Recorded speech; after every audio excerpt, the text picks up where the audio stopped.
Congratulations. You've been played. Again, not by a street con artist, not by a financial scam. You've been played by the most successful distraction campaign in the entire history of the human race. A campaign so sophisticated, so deep, so absolutely brilliant in its cynicism that you never even noticed it happening. You traded a cosmic execution for a pastel marshmallow. You swapped a blood-soaked cross for a bipedal rodent that, for reasons that defy every law of logic, delivers painted chicken eggs. Look at yourself. Look at the aisles of your supermarket, overflowing with synthetic pastel colors, hollow chocolate figurines, and that desperate, suffocating plastic smell of consumerism in full bloom. That feeling that something is right, that you're celebrating something, that you're part of a tradition with weight and meaning. But when you try to hold that meaning in your hands, it dissolves like cotton candy in the rain. Does that satisfy you? Does it feed the gnawing existential hunger, eating away at you from the inside? Of course not. Because the Easter you know, the Easter the industry sold you, is a lie with a sugar coating. It is a strategic collective hallucination, manufactured by a billion-dollar industry, whose sole mission is to keep you away from the most terrifyingly beautiful reality in the universe. It's a business, it's a product, it's emotional anesthesia in a stuffed bunny wrapper. You think this Sunday is about renewal and spring vibes. You think it's a time for family brunches and pretty dresses. You've been sedated by a spiritual fog so thick, so carefully cultivated, that the most violent, most radical, most impossible act of love in all of eternity was turned into a seasonal promotion. But today, that ends. Today we rip down the decorations. Today we pull the plastic grass out of the basket to show you what's hidden underneath. Today we destroy the Nutella version of the resurrection and introduce you to the raw, bone-crushing, blood-soaked grit and absolute terrifying silence of the third day. Welcome to the truth your Sunday school teacher was too scared to tell you. Let's establish one thing before your brain melts under the pressure of actual history. The world calls it Easter. The Bible calls it the fulfillment of the Passover. One is a consumer holiday. The other is a legal settlement paid in red. And here is the fundamental problem with our Western culture, the culture that exported this model to the entire world. We love a good comeback story. We love the underdog who beats the odds. We love the hero who falls and gets back up. Hollywood built an entire empire on that narrative. And then we applied that shallow emotional framework to the resurrection, as if Jesus were the Rocky Balboa of a spiritual production, taking punches through the 12th round and then, against all odds, raising his arm at the end. But we've sanitized the story so thoroughly that it's lost its teeth. We turned the Lion of Judah into a house cat that likes yarn. So let me give you the real version, the one that keeps you up at night. The one that doesn't fit in a storefront display. Sunday was not a day of rest for the spiritual realm. It was the loudest, most chaotic, most cosmically violent day in the history of the universe. While the disciples were shaking in a locked room, and there is a delicious irony here.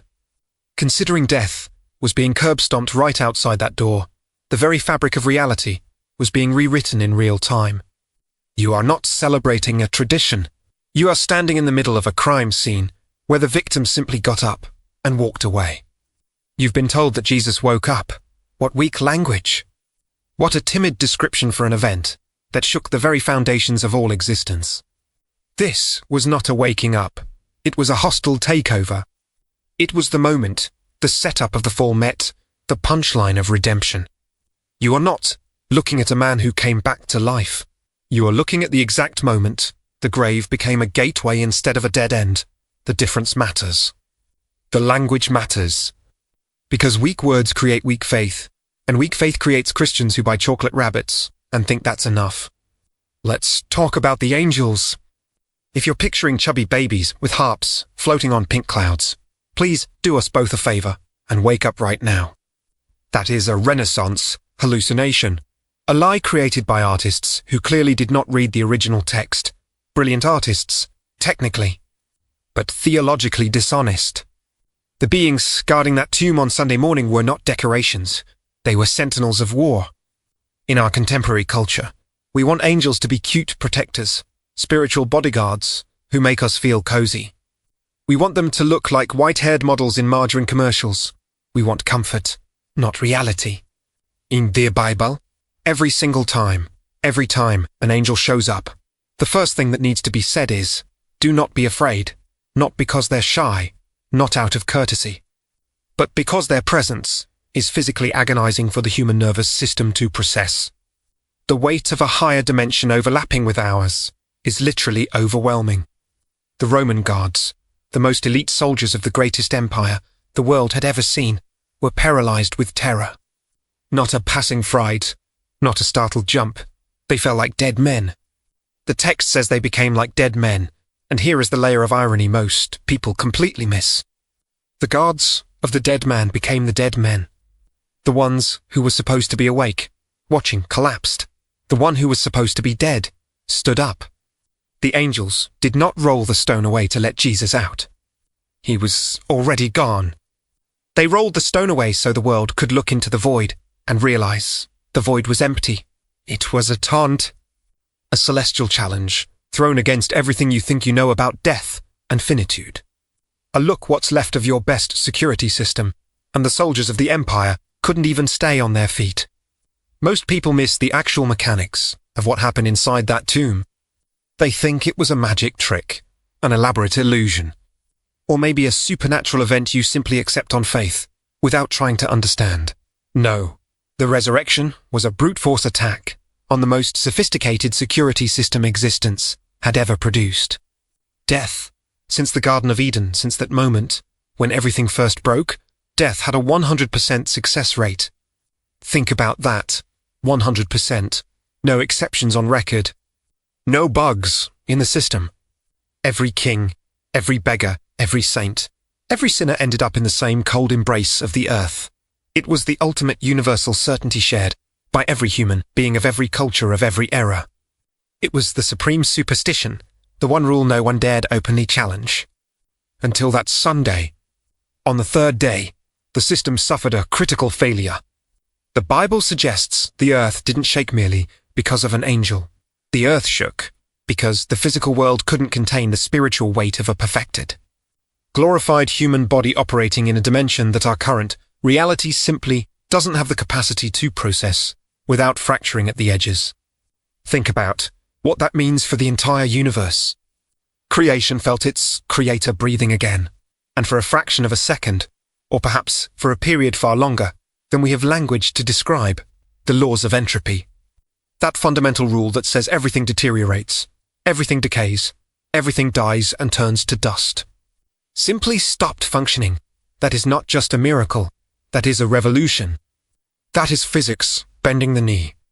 And you're worried whether the grocery store has chocolate eggs in stock. The chasm between what happened that Sunday and what commercial culture has done with that Sunday is so vast, so absurd, so tragically comic that if it weren't real, it would be the greatest argument for satire ever written. Now let's enter the territory most churches don't have the courage to touch, because the Bible is far more fantastic, far more strange, far more absolutely bewildering than your average pastor is willing to admit on a Sunday morning with well-dressed families sitting in the pews, while the Roman soldiers lay unconscious on the ground. The atmosphere around that tomb was thick, with presences that don't fit inside the imagination Hollywood trained us to use. These were not postcard angels. The prophetic text, the visions of Ezekiel, the imagery of Revelation, points to beings that operate on a completely different logic than ours, wheels within wheels, covered in countless, unblinking eyes, spinning in the vacuum between the Saturday of silence and the Sunday of screaming. Beings whose mere existence is a theological declaration that shatters every category we use to process reality. These beings were there to ensure the blood sacrifice was processed through the celestial court, to make sure the payment registered, to make sure the books were sealed, to make sure the most expensive transaction in the history of the cosmos was formally completed. It is terrifying. It is eldritch, that feeling of encountering something so far beyond your frame of reference that your mind instinctively recoils. But that is the real cost of the Sunday you turned into brunch. These beings were not singing gentle songs. They were crying holy, while the laws of gravity and time were being shredded and reassembled. The The Sunday the world ignored was a multidimensional event that would make any Hollywood sci-fi script look like a children's bedtime story. And the Easter lie exists precisely to keep you focused on the bunny. Because if you actually saw what was in and around that tomb on Sunday morning, you would never again be able to live a normal, comfortable, consumerist, numbed-out life. You would realize you are part of a cosmic war. You would realize that Sunday was the day the enemy's headquarters was leveled. And people who realize that cannot make peace with mediocrity, cannot settle for the pasteurized version of faith, cannot be satisfied with bunny decorations. But wait, before we get to Sunday, we need to talk about Saturday, because Saturday is the chapter everyone skips. Friday, the violence of the cross. The brutality that was not sufficiently softened to be turned into wall art, though somehow we managed to do that anyway. Sunday, the victory of the resurrection. The moment every preacher loves, the one that fills churches, the one that generates crowds. But Saturday is the chapter of absolute silence. Saturday is the day the disciples woke up knowing the Master was dead. Not sleeping, dead, with his physical body, in a tomb sealed by an imperial government that had resources, motivation, and soldiers to ensure nobody touched it. Saturday is the day when hope felt like the cruelest thing you could offer anyone. Saturday is the day when the forces of darkness, if you hold to a theology that includes them, must have had the sensation that they had finally, completely, irreversibly won. And this is exactly where your life often finds itself. Not on Friday, the day of obvious crisis, when everything collapses at once and you at least know what's happening. Not on Sunday, the day of clear victory, when the story makes sense and you can see the full arc. Most of us live on Saturday. In the space between the promise and the fulfillment. In the silence between the prayer and the answer. In the darkness between the end of what was and the beginning of what will be. And the Easter lie does not prepare you for Saturday. It sells you Friday and Sunday, skips the middle, and leaves you disoriented when your life doesn't jump from crisis to victory in 24 hours. The truth of the resurrection is that Saturday is part of the process. The silence has a purpose. The darkness does not mean abandonment, but you only discover that if you stop running toward the bunny and stand in Saturday long enough to let the reality of the third day hit you with its full weight. Let me show you how this theft happened. Because it's important to understand the mechanics of the con if you want to stop falling for it. For centuries, Christians observed the resurrection of Easter with fasting, with vigil, with the physical weight of remembering what this event cost. It was uncomfortable on purpose. It was difficult on purpose. Because the road to Sunday ran through Gethsemane, through the flogging, through the nails, through the abandonment. Then came industrial capitalism. And industrial capitalism discovered that discomfort doesn't sell. That weight doesn't sell. That confrontation with your own mortality and your need for redemption absolutely does not sell. But bunnies sell. Chocolate sells. Colored eggs sell. So an unwritten, undeclared, but absolutely real deal was struck. Culture will let you keep the name Easter. It will let you keep the date on the calendar. It will let you have the holiday, as long as you agree to swap out the content. As long as you trade the cross for the plastic basket. As long as you negotiate the empty tomb for the decorated egg. And most churches accepted that deal, because it's easier to attract families with children's choirs in costumes than with the reality that salvation cost the life of God incarnate. In human form suffering the most brutal death the Roman Empire could devise.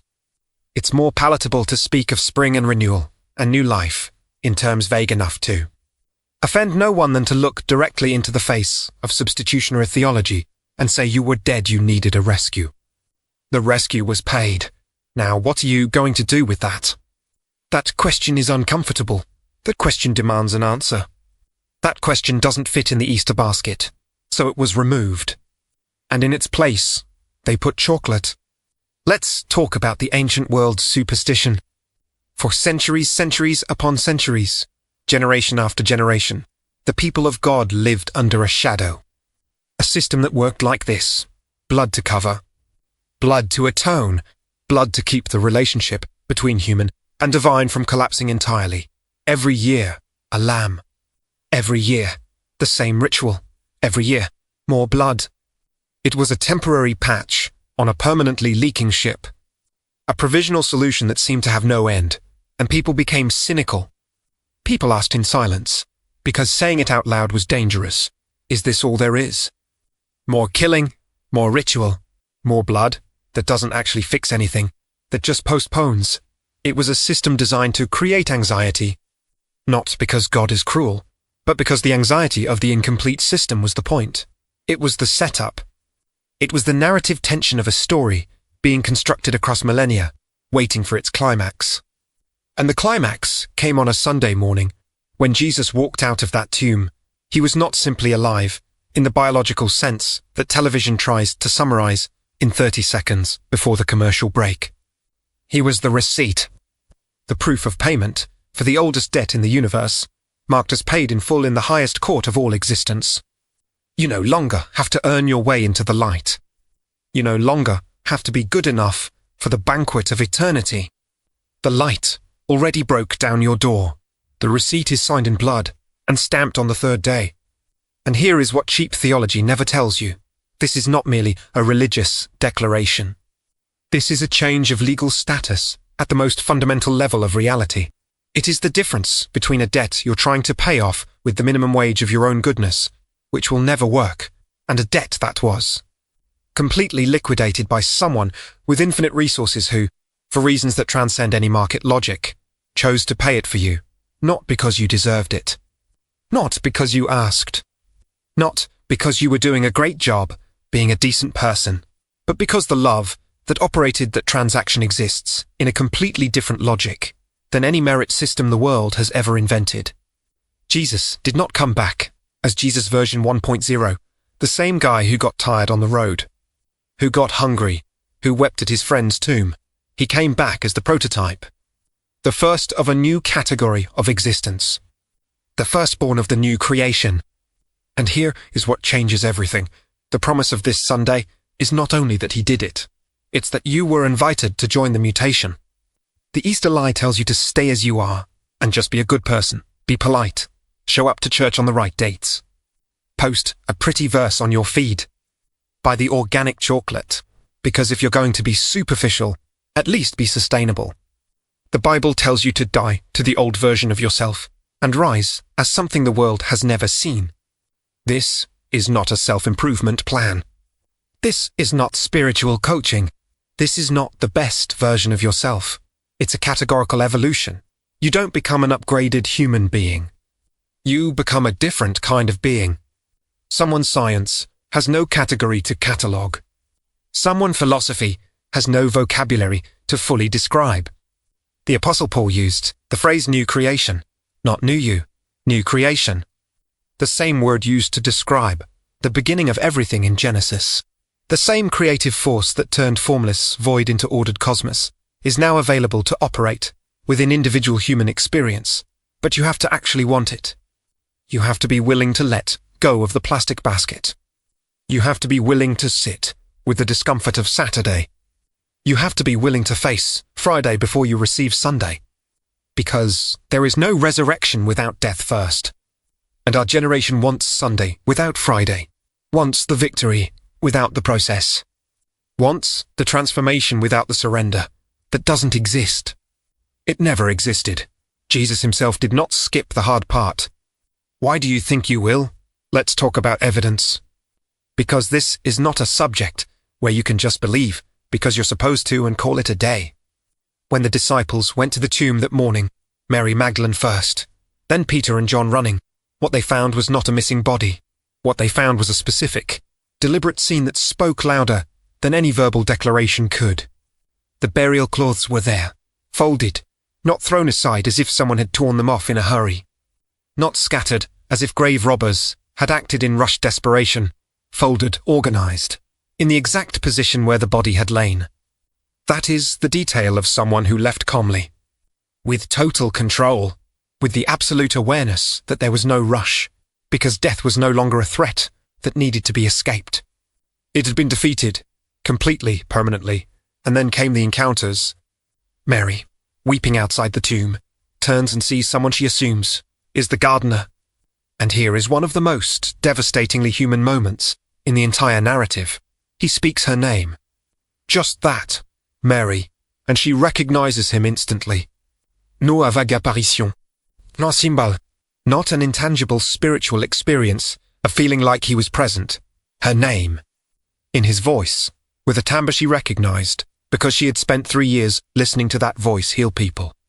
Challenge power structures, tell stories that turn the world upside down. And the two on the road to Emmaus, who didn't recognize him for hours, but felt their hearts burning while he spoke, that specific phrase, that burning heart, which anyone who has ever genuinely encountered something true will recognize. Not manufactured emotion, contact with reality. And Thomas, who doubted, who demanded to touch the wounds, and when the moment came, he didn't need to touch. The presence was enough. The reality was enough. These are not the accounts of people who invented a mythology to cope with grief. People coping with grief do not die for a story they know they made up. People coping with grief do not abandon everything to travel across the Mediterranean carrying a message that puts them in constant mortal danger. They found something real, or he found them. This Sunday was not just a victory for Jesus. It was a total, crushing defeat for every dark force that ever tried to keep you in chains. When that stone was rolled away, it sent a shockwave through the entire timeline. Past, present, and future were recalibrated in an instant. The very narrative structure of human history was rewritten. Every fear about irreversibility, burned. Every lie, that you are too far gone or too broken, incinerated. Every condemnation whispering that what you've done defines you forever, dissolved. Every entity of darkness that thought it had the upper hand on Friday woke up to a catastrophic failure on Sunday. The world tells you this is a holiday. I'm telling you this is an invitation to a mutiny against despair. A mutiny against the grave. A mutiny against the narrative that you are only the product of your worst decisions and your worst days. Jesus rose to prove that you don't have to be a slave to your biology or your biography. This Sunday is the evidence that the worst thing that ever happened to you is not the last thing that will happen to you. And that is the secret of the third day. The peace of Sunday was bought by the violence of Friday. And it is a peace the world cannot give, and more importantly, a peace the world cannot take away. And here is the most disorienting part of the entire narrative, in the middle of cosmic fire. In the middle of the sacred horror of celestial presences. In the middle of the most radical revolution the universe ever processed. The first thing Jesus says, when he finds the disciples, is not a victory speech for the history books. He doesn't go to the Roman emperor to rub it in. He doesn't appear at the temple to humiliate the priests who mocked him. He doesn't send a messenger to Pilate with the invoice. He goes to a group of terrified, failed, hiding friends, and says, "Peace be with you, shalom." In our high-pressure, always-on, hyper-connected, chronically anxious lives, we think peace is a vacation. We think peace is the absence of noise. We think peace is that Sunday afternoon feeling when there's no meeting scheduled and your phone hasn't buzzed in 2 hours. The Bible says peace is a person. A person who just survived death, not survived in the sense of escaping it, but in the sense of absorbing and destroying it, and came back to offer you a seat at the table. It is the antithesis of everything we know about power. The most powerful being in the universe, fresh off a victory over the grave, uses his first breath to calm your anxiety, to say that fear is over, to make sure you don't have to hide anymore. That is the real mystery. The power of the resurrection is not only that a man lived. It's that he lived so you could finally stop being afraid of dying. He didn't come back with a sword. He came back with scars and a promise that the war is over, and the scars matter. He did not hide them, did not erase them, did not arrive glorified and unmarked as if Friday had never happened. He carried the scars into glory because they are the proof of the price, because they are the document of the transaction, because they are the permanent reminder that what looked like defeat was, in fact, the strategy all along. Scars as credentials, scars as promise, scars as the most powerful evidence that the worst thing that ever happened was secretly the greatest thing that ever happened. And now, we need to have an uncomfortable conversation. One of the most disturbing images that exists is a prisoner who has been set free but chooses to stay in the cell, not because the bars are still there, not because the guards are still standing, but because the cell became familiar, because the noise outside the cell is frightening, because being free requires you to decide what to do with freedom, and deciding is terrifying in a way that being in prison never was. We have the keys to the kingdom of life. And we're worried about whether there are enough chocolate eggs in stock. The absolute audacity of the enemy is to take a day that shattered the gates of Hades and turn it into a brunch, to take the event that rewrote reality and reduce it to a date on the calendar where you put on nice clothes and take photos for your feed. We have been sedated by the pasteurized aesthetic of storefront religion, by pastel colors, by rehearsed choirs, by specialty coffee at the church entrance, by everything comfortable enough to make us feel we are participating in something without, requiring us to transform absolutely anything about the way we exist. But the resurrection is not an invitation to feel better. It's an invitation to die and be born again. And death, even metaphorical death, even the death of old versions of yourself that need to go, is not comfortable. It is not pasteurized. It does not have a beautiful filter. It is the hardest moment of your existence, and it is also the only path to Sunday. So here we are. You've read all of this. You've felt the weight of it. You've had glimpses of what Sunday really was. Not the postcard Sunday with Lily and children's choirs, but the Sunday that made physics bend the knee and death lose for the first time in history. What do you do with that? I'm not asking you to change religions. I'm not asking you to join a specific church. I'm not asking you to abandon your life and become a monk. I'm asking you to do one thing. Stop, just for a moment, just long enough to let the reality of the third day hit you without a filter, without sugar-coating, without the emotional protection of the familiar annual ritual that changes nothing because you never let it change anything. Look at the real weight of what happened. Look at the real cost of what was paid. Look at the real invitation being extended. And then decide, are you going to keep being a prisoner sitting in a cell with the door open, settling for the slightly better meal the system offers you so you don't notice you could simply stand up and walk out? Or are you going to stand up? The resurrection is not a metaphor. It is a historical fact, with cosmic consequences that are still unfolding. It is a reality that, if you let it, will change absolutely everything in your life, not because it will remove your problems, not because it will make the world an easier place, but because it will give you access to a peace that operates completely outside the system of threats and rewards the world uses to control you. That is the real. Everything else is decoration. Let me be direct with you at the end. This Sunday is going to happen one way or another. The calendar will turn. The stores will close, or won't. Families will gather. Eggs will be hidden. Chocolate will be eaten. The world will treat this like any other consumer holiday wrapped in strategic sentimentality, and you have a choice.